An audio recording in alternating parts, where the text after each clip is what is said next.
Assalamualaikum warahmatullahi wabarakatuh. Wassalatu wassalam ala asrafil anbiya'i wal mursalin Sayyidina Muhammadin wa ala alihi wa sahbihi ajma'in. Amma ba'du.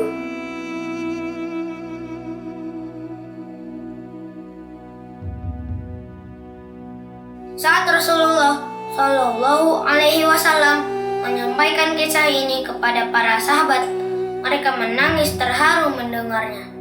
Kisah itu tentang Nabi Sam'un Al-Ghazi alaihissalam atau Samsun, serta hubungannya dengan malam Lailatul Qadar.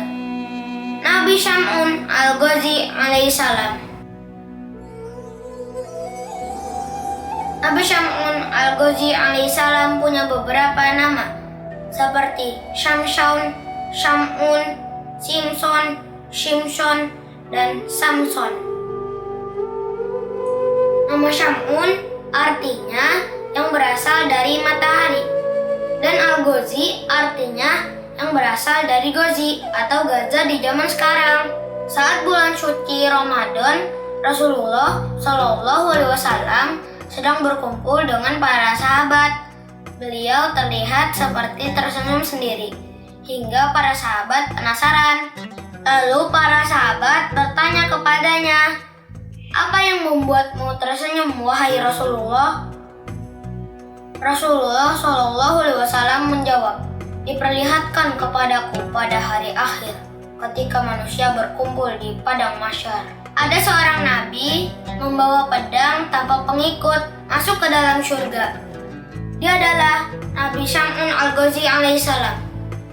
Dia seorang nabi berasal dari Bani Israel dan diutus ke bumi Romawi.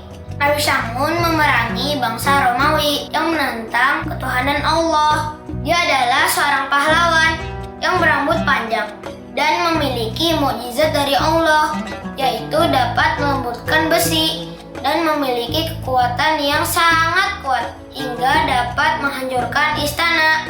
Nabi Sam'un alaihissalam memiliki pedang yang terbuat dari tulang rahang unta yang bernama Liha Jamal. Dengan pedang itu, ia dapat membunuh ribuan orang kafir. Semua orang yang berhadapan dengannya pasti akan binasa oleh pedang ajaibnya. Di saat dia haus dan lapar, dia meminta makanan kepada Allah Subhanahu wa Ta'ala melalui pedangnya. Nabi Sam'un adalah seorang muslim yang taat beribadah kepada Allah Subhanahu wa Ta'ala. Dia seorang ahli ibadah yang sangat disegani oleh kaum kafir. Dia sanggup beribadah selama 1000 bulan dengan sholat malam dan siangnya berpuasa. Nabi Sam'un adalah pembela agama tauhid, yaitu mengesahkan Allah Subhanahu wa Ta'ala. Dia berperang melawan kaum kafir selama 1000 bulan dengan menggunakan pedang yang terbuat dari tulang lagu unta. Nabi Sam'un selalu melawan musuh-musuhnya dengan gagah perkasa, dan dia selalu menang dalam pertempuran. Dia selalu menentang kekuasaan Raja Israel saat itu. Dengan kekuatan dan kesaktiannya, dia tak pernah gentar. Para petinggi kaum kafir sangat frustasi karena tidak dapat mengalahkan Nabi Sam'un. Berbagai macam cara dilakukan, tapi tetap saja mereka tidak dapat mengalahkannya. Setelah berbagai macam cara yang dilakukan selalu gagal, akhirnya Raja Israel membuat sayembara. Barang siapa yang dapat mengalahkan atau menangkap Sam'un Al-Ghazi, maka dia akan mendapatkan emas dan permata yang sangat banyak. Istri Nabi Sam'un tidak luput dari rayuan Raja Israel. Dia dijanjikan harta yang sangat banyak jika dapat membunuh atau melumpuhkan suaminya. Karena istri Nabi adalah seorang kafir juga, maka dia pun tergoda akan hadiah tersebut. Tergiur dengan harta yang sangat banyak dari Raja Israel, maka dia pun mau mengikuti keinginan Raja Israel. Lalu Raja Israel memberikan ide kepada istrinya Nabi Sam'un. Dia harus mengikat kaki dan tangan Nabi Sam'un di saat tertidur. Lalu dan kakinya sudah terikat, mereka akan membunuhnya beramai-ramai. Pada percobaan pertama, istri Nabi Syam'un gagal melaksanakan niat jahatnya karena dia tertidur tak dapat menahan ngantuk saat menunggu Nabi Syam'un selesai beribadah. Nabi Syam'un senang berlama-lama saat melakukan sholat malam. Oleh karena itu, dia tidak pernah tidur dengan waktu yang sangat lama. Pada percobaan kedua, istri Nabi Syam'un berhasil mengikat tangan dan kakinya suaminya. Lalu Nabi Syam'un terbangun untuk beribadah malam. Dia terkejut, tangan dan kakinya terikat. Lalu Nabi Syam'un bertanya, "Wahai istriku, siapakah yang mengikat tali ini di tangan dan kakiku?" "Aku yang mengikat untuk memuji kekuatanmu, wahai suamiku," ujar istri Nabi Syam'un. Nabi Syam'un lalu berdoa, dan sekejap saja dia dengan mudah melepas tali yang terikat. Lalu Nabi Syam'un pergi ke tempat peribadatan untuk beribadah kepada Allah Subhanahu wa Ta'ala. Maka hari itu pun istrinya gagal lagi. Pada percobaan ketiga, istri Nabi Syam'un kembali berhasil mengikatnya. Tapi kali ini tidak dengan tali, melainkan dengan rantai besi yang besar.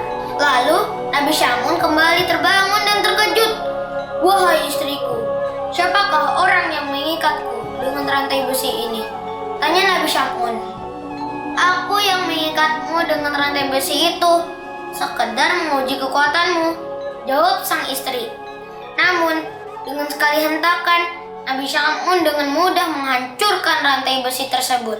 Lalu sang istri membujuknya untuk membongkar rahasia kekuatan yang dimilikinya. Akhirnya Nabi Syam'un membongkar rahasia kekuatannya. "Wahai istriku, aku adalah wali di antara para wali Allah Subhanahu wa Ta'ala di bumi ini. Tidak ada hal di dunia ini yang dapat mengalahkan diriku sendiri selain dari rambut panjangku ini," jelas Nabi Syam'un kepada istrinya. Setelah mengetahui kelemahan Nabi Syam'un, maka istrinya kembali mengikat kedua tangannya dengan 4 helai rambut dan kedua kakinya dengan 4 helai rambut milik Nabi Syam'un. Sedangkan Nabi Syam'un masih terlelap dalam tidurnya, tidak menyadari pengkhianatan istrinya. Saat terbangun, Nabi Syam'un terkejut, lalu bertanya kepada istrinya, "Wahai istriku, siapakah yang mengikat kedua tangan dan kakiku ini?" "Aku yang mengikatmu untuk menguji kekuatanmu, wahai suamiku," jawab istrinya ketakutan. Lalu Nabi Syam'un segera melepaskan ikatan dari istrinya tersebut. Namun dia tak dapat memotong ikatan itu. Para orang kafir yang bersembunyi pun segera menangkap Nabi Syam'un yang tidak berdaya ke hadapan Raja Israel. Nabi Syam'un diikat di tiang istana agar semua kaum kafir dapat melihat dan menyiksanya. Dia disiksa dengan kejam oleh kaum kafir. Mata dan kupingnya dipotong, kedua tangan dan kakinya pun ikut dipotong. Kaum kafir menyiksa Nabi Syam'un agar dia mati dengan perlahan, dan istrinya ikut menonton penyiksaan tersebut. Allah Subhanahu wa Ta'ala pun memberikan pertolongan kepada Nabi Syam'un karena kejamnya siksaan kaum kafir kepada kekasihnya itu. Melalui malaikat Jibril alaihissalam, Allah Subhanahu wa Ta'ala bertanya, "Wahai Syam'un, apa yang engkau inginkan? Aku akan menindak mereka." Bismillahi Allahu Akbar. La haula wa la quwata illa billah. Izinkan aku untuk menghancurkan mereka. Doa Nabi Syam'un al-Ghazi alaihissalam langsung dikabulkan oleh Allah Subhanahu wa Ta'ala.